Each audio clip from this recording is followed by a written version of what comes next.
But now let's look at something very, very email specific, and how can we use that across different channels? So here we want to be thinking about who's opening and clicking on our emails versus who isn't opening and clicking on our emails. And what can we do with them? How can we help them, support them? So really, this is thinking about who's in win back, who's not, who's in those other stages, and how do we cater for them? So within this scenario, we need to be thinking about what makes an email subscriber inactive, because market research has identified a natural degradation, so reduction of your email subscriber list at a rate of about 22.5% per year. Now, that's different for everybody, but the fact is you are going to be losing people off of your email list. And if you're not growing it more than you're losing them, you're going to end up with no email list by the end of it and not able to use that information for anything going forward. Now, having that degradation, having people drop off is a natural part of the email experience. And shock horror, I know it's sacrilege, but not everyone wants to keep receiving your emails. I'm sorry to say it, but it's our job to make sure that as many people as possible do. But if they don't, then what are those other channels that they're engaging with? Have they given you permission on SMS? Can you target them through a meta ad? Can you target them through another form of your marketing? And as I mentioned earlier, users change. So does their interest in the products or services that you might provide and in your brand generally. People evolve, and certainly since COVID, we've seen a massive shift in how loyalty works between customers. You know, customers were opened up to, for better or worse, a whole load more, particularly online, and the choice that is available to them. They were forced to change their loyalty, which gave them a taste of changing that loyalty and that there might be something better out there. So as brands, again, we have to work harder to build that loyalty and understand the changing interests of our audience based on our data, behavioral data from before, and in this case, what are they engaging with your emails? Maybe they no longer need your help or the products or services you provide, or they've changed their email address, and that really comes down to understanding your data hygiene practices. So when we break this down, we can think about it in a couple of different segments of our audience. So the first here is, who are the people on your email list that are active?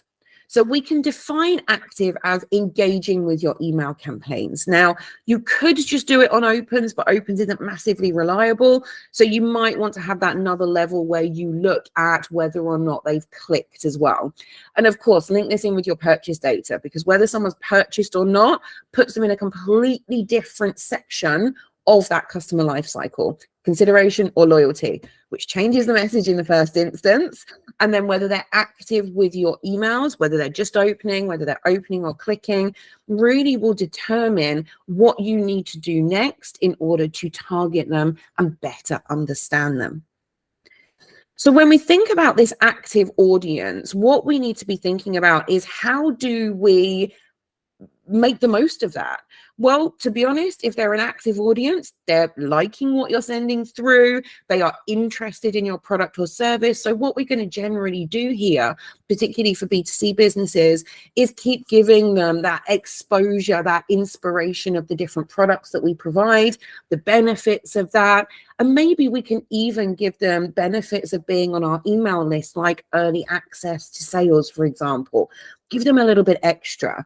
Now, we want to support them, inspire them. We really want to, look, all of these emails are effectively selling emails, but there's a way we can do it. It could be, 5 ideas to give your mum the best Mother's Day. It could be 10 tips to make sure your summer holiday goes off with a bang. And each of those has a product that it links together to. So think about testing with your audience. That testing is key. What are those angles of content that work best? And again, use your PPC results, use your content on site and what's popular. Look at what's being talked about on social media, whichever channel it is. Which angles of content work best in those mediums? Let's use that in our emails to really help and support and inspire. But primarily for B2C businesses, 90% of the emails that you send out are going to be sales related emails. So let's get creative about how we do that. And of course, remembering the best way to keep a subscriber engaged is to send relevant content. So use your known data, use your behavioral data, use your purchase data. What have they been interested in before? What have they shown that engagement with? And this is where you would then use your segmentation or one-to-one personalization to change the content in these emails based on that previous information. So it's a really core segment to keep engaged. And certainly what you can do here is, as I said, give those kind of different tips, link through to products from it potentially, or different categories that you've got, but make sure that you're being helpful with them. And another thing, of course, is where appropriate, you can give them offers. So again, if we think about using our data, let's say they've purchased from you before, but haven't repurchased again within 6 months. And you'd expect them to on your natural kind of customer timeline. Why not include some dynamic content in your emails that gives them a special offer that's just for them, just for that segment of your audience? That is totally possible with the technology out there today. And also, when you're looking at those engaged subscribers, again, connecting those different channels together, drive them to your social media so they can have that conversation with you. It's a completely different purpose for that channel versus email. It doesn't mean they like one over the other. It doesn't mean that one is better than the other. We want to cross-pollinate. We want to help each other and learn from the channels, have a conversation on social media, push that message out to them on email, whatever it might be. So again, with those engaged subscribers, connect everything together and be helpful and inspiring alongside that sales content. Now, the next part of this, that's your active people, that you're good with them. They're the ones that are already engaging and doing something with you. Now we've got the not so good bit of our list when we're going into that win back stage of the life cycle, and we've got either passive or inactive people in our audience. Now we can break this down in 3 different ways. And again, the messaging and what we would want to do, the automated campaigns that we might trigger for each of these would be slightly different timings, different content. And the first place to start with that is, has somebody signed up to your email list and never been active with you? Now, we often say to a lot of our clients when we're planning out welcome email series that might last for, say, the first 30 days after somebody signs up, if somebody has signed up and hasn't opened or clicked on your emails during that entire welcome process, you probably want to put them into a pre-reactivation. Something's not quite right there. Do we want to leave it for 6 months? Do we want to leave it for 12 months before we deal with these people? No. If we can, we want to activate them now. So even from that very beginning section of going through acquisition into consideration, you can be thinking about win back and making sure that that audience are active. And then you've got people who've previously opened or clicked on an email, but haven't done within a certain amount of time. Now, these timings will change depending on your business. Have a look at what your average purchase life cycle is. If you expect somebody to buy again within 3 months, then probably doing your passive audience segmentation at between 4 and 6 months is probably about right. And inactive at 12 months, that's probably about right too. Same as if your natural life cycle is about 6 months, you're probably still about right with these. But if you don't expect somebody to buy from you for a year or 2 years, then you need to adjust these accordingly and be thinking about that purchase cycle as well. So with these types of people, what we need to think about is different ways to target them. So as I mentioned, if they've never been active, we can think about that right from the welcome series that we're sending and make sure we're getting on those people to come in, be active, understand what we offer as a business. So let's give you some examples from the passive and the inactive side. Now, what we want to start with here is as they go into passive, we kind of want to re-engage them. We want to kind of go, oh, we've noticed, and again, we don't have to say this, but we've noticed that you haven't been as engaged with our emails. We want to make sure we're sending you the right content. Maybe you want to do a preference center call out. Maybe you want to remind them, as you can see with some of the examples on the screen, to come back, explore what your business offers. What we're trying to do here is stand out as something different from what you would normally send out to them. So you've got those few examples on the screen, and these ones do very blatantly, not very subtly, but very obviously call out, we miss you. It's been a while. We haven't seen you come back. And these types of campaigns, they work well, but I'm not going to lie to you, once they get to the point where they're inactive, these aren't going to be your highest performing campaigns. But what we're doing is we're cleaning up the audience. And by looking at a passive segment before they get to inactive, we've got so much more of a chance of re-engaging them, bringing in other channels to help us. And that's where preference centers can certainly help. It's giving them that choice that we talked about earlier, whether it's managing their subscription, how often they get those emails from you, what those emails are, if they're signed up to SMS or if they're signed up to emails or whatever those opt-in permissions are, giving them the ability to adjust that, especially if they're becoming into that passive, can really help to save them, rather than them unsubscribe completely or go completely inactive. So as we go through to that next stage and we look at our inactive audience, when somebody has got to that point where that reactivation hasn't worked, they haven't re-engaged with that content that you've sent out that's different from your normal content, what we might want to think about is a repermissioning series. So this is effectively saying to people, that are 12 months, done nothing with your emails, 18 months, 24 months, probably max, done nothing with your emails. Do you still want to receive emails from us? Hopefully they're engaging with other channels. And if we've got data that combines it, we might be able to see that and again, deal with those people differently. If somebody has purchased from you and actively purchases from you, you probably don't want to go down a repermissioning. You probably just want to reduce frequency of your normal emails, but keep them on the list.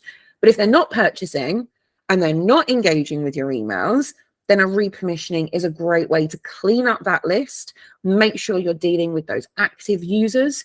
And what you're doing here is saying, if you don't tell us you still want to receive emails from us by X date, we're going to remove you from our email list. Sounds harsh, but if they want to stay, then hopefully that will be the last chance to capture their attention. They'll say, yes, I want to stay. And you can pop them back into those other campaigns. If they don't do anything with those emails, remove them from your future email sends. Now, again, it may not be, and test this, but it may not be, the highest converting segment that you have, but anyone who's fallen into this pot, maybe you could look at those meta ads retargeting, for example, to see if they will engage through that channel if they're not engaging through email. So you've got some options, but we want to stand out. We want to try and warm them back up again. We want to, if they get to that final stage, then get them off of our email list, but we really want to try and get them back into the fold before that. So a couple of examples here, very, very simple series, one for each of them. So if you've got that passive segment that is, you're seeing signs that they're going inactive, they haven't opened or clicked on an email for 6 months, let's say. I've got 9 months in this example. Again, it depends on your business. You've got that flow. Then if they are getting to that 12 months before you go into that repermissioning, you're doing a kind of last ditch attempt at that reactivation and re-engagement before they then turn dormant and you take them into that repermissioning. So just a couple of really, really simple, you can make this as complicated as you want, but if you haven't got this in place, it's a great way just to keep that list nice and clean. It's not going to be a massive revenue generator. It's not going to be, the one that blasts all of that out the water, but it's really important for that hygiene, that upkeep, that learning, that moving forward of your email list. And to follow on from that, Kate, there's then a lot of options that we've got for how we can then make the most of that. So as you've rightly pointed out, it is so important to get those lists as clean as possible, understand where people sit within their kind of communications with you. And We can then use these segments across channels. So if we're thinking about Google ads, meta ads, and retargeting, we can target passive or inactive subscribers with the same offers as in email and standout content. Through your paid advertising, we can target active subscribers differently. You know, if active and VIP purchasers are engaging with emails and your other content, you can change your ads to reflect that loyalty. How can you keep doing the things right that are working for that active group and then change your strategy for those passive or inactive ones? We've actually got a bit of an example on screen here of a way that we think about segmenting for one of our clients. So we've got different segments here for different types of children's party. And what can then be used here is again, very cyclical. So we can use that, see what's performing well from a paid ads perspective and inform our email strategy. So maybe we can talk about something that's performing extremely well in other channels to help reinvigorate those passive subscribers. But on the flip side as well, if we are trying out different new segments for paid advertising, if we want to use email as a bit of a testing ground, it's the perfect place. So we can then link to multiple different options within email content, within body content, and see what is performing well with our active subscribers, those that are loyal, that we can rely on feedback from to then inform that paid ad strategy. And ideally, you want to be doing both at the same time to make sure that, again, we're making the most of those budgets. We can put email influences the site is influencing email, influencing that paid strategy. We're doing them at the same time, and we're keeping on top of the learnings that are coming out of both of those. And again, that all leads to content. What are your audience engaging with in these emails? What aren't they engaging with? Using that insight to craft new content, filling content gaps, seeing all of this change with data as another opportunity for innovation, as we touched on at the beginning.